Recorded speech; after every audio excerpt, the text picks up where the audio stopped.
और इस बीच सीधी तस्वीरें सामने आ रही हैं इंडोनेशिया से, जहां प्रधानमंत्री नरेंद्र मोदी पहुंचे हुए हैं। बता दें कि प्रधानमंत्री नरेंद्र मोदी 3 देशों के दौरे पर हैं। सबसे पहले इंडोनेशिया, जहां पर उन्हें सर्वोच्च सम्मान से सम्मानित किया गया। जकार्ता में कई मुद्दों पर MOU भी साइन किए गए हैं। इसके अलावा इसके बाद ऑस्ट्रेलिया और न्यूजीलैंड के दौरे पर भी प्रधानमंत्री नरेंद्र मोदी पहुंचेंगे। ये जो तस्वीर सामने आ रही है, ये योग्यकार्ता इंडोनेशिया से तस्वीरें सामने आ रही हैं। प्रधानमंत्री नरेंद्र मोदी इंडोनेशिया दौरे के तीसरे दिन वहां के सबसे बड़े हिंदू मंदिर प्रम्बानन मंदिर पहुंचे हुए हैं और ये तस्वीर वहां की सामने आई है। यहां प्रम्बानन मंदिर दक्षिणा पूर्व एशिया की प्रसिद्ध हिंदू धरोहरों में गिना जाता है और भगवान शिव, विष्णु और ब्रह्मा को समर्पित है। 47 मीटर ऊंचा ये मंदिर 9वीं शताब्दी में बनाया गया था। यहीं पर प्रधानमंत्री नरेंद्र मोदी पहुंचे हुए हैं और ये तस्वीर सामने आई है इंडोनेशिया से, जहां पर प्रधानमंत्री नरेंद्र मोदी आज तीसरे दिन भी मौजूद हैं। पहले दिन उनका स्वागत किया गया, भव्य स्वागत किया गया, एस्कॉर्ट किया गया और देखिए राष्ट्रपति प्रबोवो सुबियांतो के साथ में योग्यकार्ता इंडोनेशिया में मौजूद हैं और ये काफी पुराना मंदिर 9वीं शताब्दी का बना हुआ ये मंदिर, इसका दौरा करते हुए प्रधानमंत्री नरेंद्र मोदी नजर आए हैं। यहाँ पे कई महत्वपूर्ण मुद्दों पर चर्चा के बाद, MOU के बाद अब यहाँ से ऑस्ट्रेलिया और फिर न्यूजीलैंड के लिए रवाना होंगे। इन तीनों देशों का दौरा भारत के लिए काफी ज्यादा महत्वपूर्ण माना जा रहा है, क्योंकि भारत अब गिवर पोजीशन में नजर आ रहा है और इस बीच में भारत की तरफ से इंडोनेशिया के साथ में कई समझौते और करार किए गए हैं। ये तस्वीरें, सीधे तस्वीरें सामने आ रही हैं योग्यकार्ता इंडोनेशिया से। ये तस्वीर आप देखिए, ये वो मंदिर है जो कि हिंदुओं के लिए भी बेहद महत्वपूर्ण माना जाता है और तीसरा दिन है आज प्रधानमंत्री नरेंद्र मोदी के इस दौरे का। ये सबसे बड़ा हिंदू मंदिर है यहाँ का, प्रम्बानन मंदिर। यहाँ पर PM पहुंचे हुए हैं। यहाँ पे दक्षिण पूर्व एशिया की प्रसिद्ध हिंदू धरोहरों में इसे गिना जाता है और भगवान शिव, विष्णु और ब्रह्मा को ये मंदिर समर्पित है, यानी कि त्रिमूर्ति को समर्पित है और यहाँ पे इनकी पूजा की जाती है। तस्वीर और ये देखिए, ये जो नक्काशी यहाँ पर की गई है, ये 9वीं शताब्दी की नक्काशी है। ये 47 मीटर ऊंचा मंदिर है, 9वीं शताब्दी में बनाया गया था। इसी का दौरा करते हुए और यहाँ पे पूजन अर्चन करते हुए भी प्रधानमंत्री नरेंद्र मोदी नजर आ रहे हैं और इंडोनेशिया के राष्ट्रपति सुबियांतो भी इस दौरान उनके साथ में मौजूद है। ये तस्वीर आप देखिए, प्रधानमंत्री नरेंद्र मोदी और उनके साथ में राष्ट्रपति सुबियांतो दोनों ही आजू बाजू चलते हुए और तस्वीरें आपके सामने हैं योग्यकार्ता से। यहाँ का ये सबसे बड़ा हिंदू मंदिर है। ये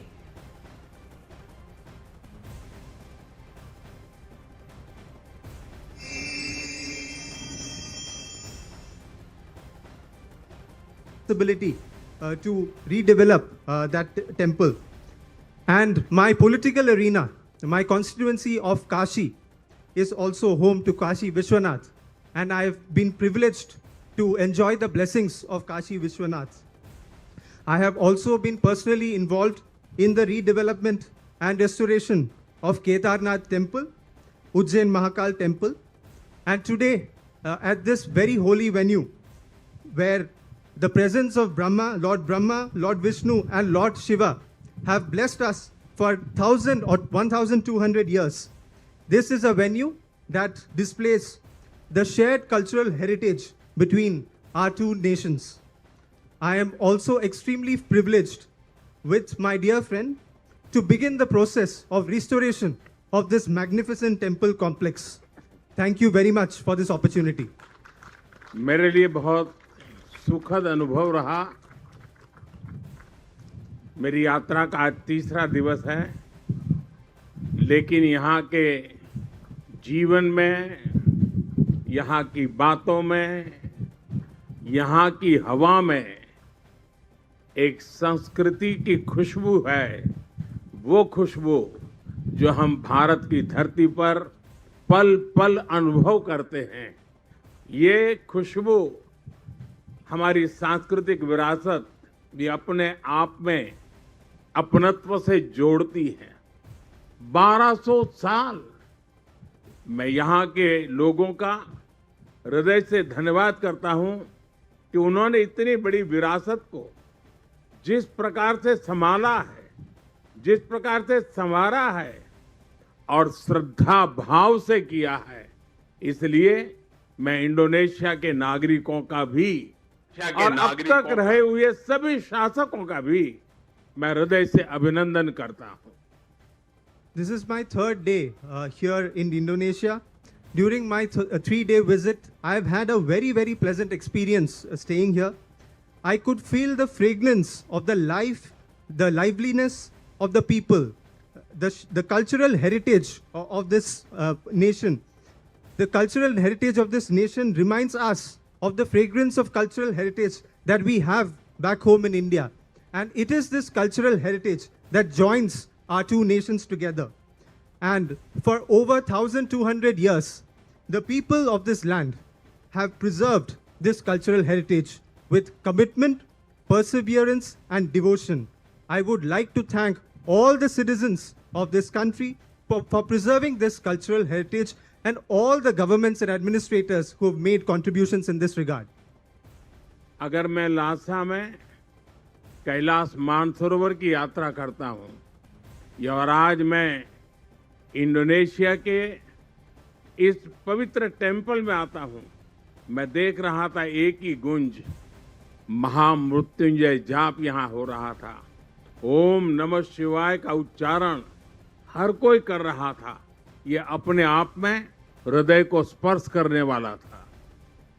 Whether it is doing the Kailash Mansarovar Yatra in Lhasa or coming here in this sacred temple here in Indonesia, I could hear the sacred mantras of Mrityunjaya reverberate.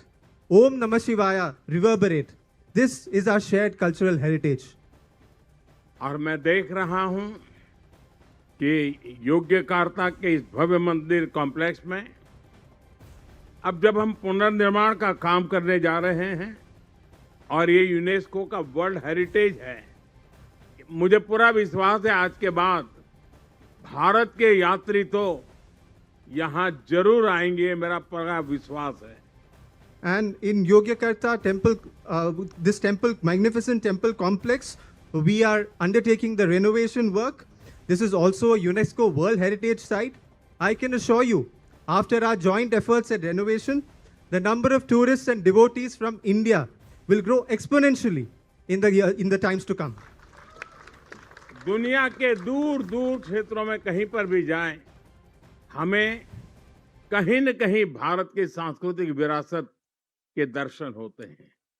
ये पूरे साउथ ईस्ट एशिया का दूसरा सबसे बड़ा हमारी विरासत की पहचान है। And whenever we travel across the world, we can see glimpses of Indian culture and heritage.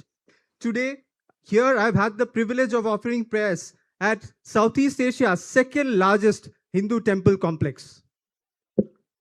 इस मंदिर में भगवान शिव, मां दुर्गा और गणेश जी की प्रतिमाएं हैं। सदियों तक इस मंदिर में बहुत आस्था से पूजा होती रही है। आज मुझे भी इस मंदिर के दर्शन और बिल्कुल शास्त्रोक्त रूप से पूजन करने का सौभाग्य मिला है। ये मेरे जीवन के लिए बहुत ही चैतन्यपूर्ण क्षण मैं मान सकता हूं। This temple houses the sacred idols of Lord Shiva, Goddess Durga, and Lord Ganesha. For centuries, devotees have worshipped here with deep faith and devotion. Today, I too had the privilege of offering prayers in the most traditional manner and in offering my respects in this sacred temple. This has been one of the most sacred, one of the most remarkable and devotional moments of my life. मित्र president Prabowo ji, उनके साथ यहाँ आने से ये आयोजन मेरे लिए विशेष हो गया है।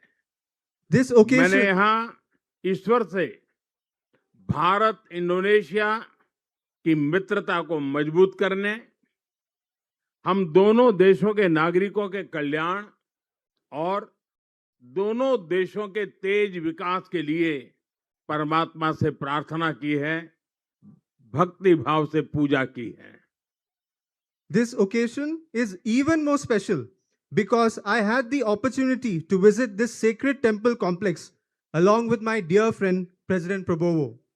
I prayed here for the stronger ties between India and Indonesia, for strengthening the friendship amongst our people, for the well-being of the people of our countries, and for the rapid progress and prosperity of our two nations.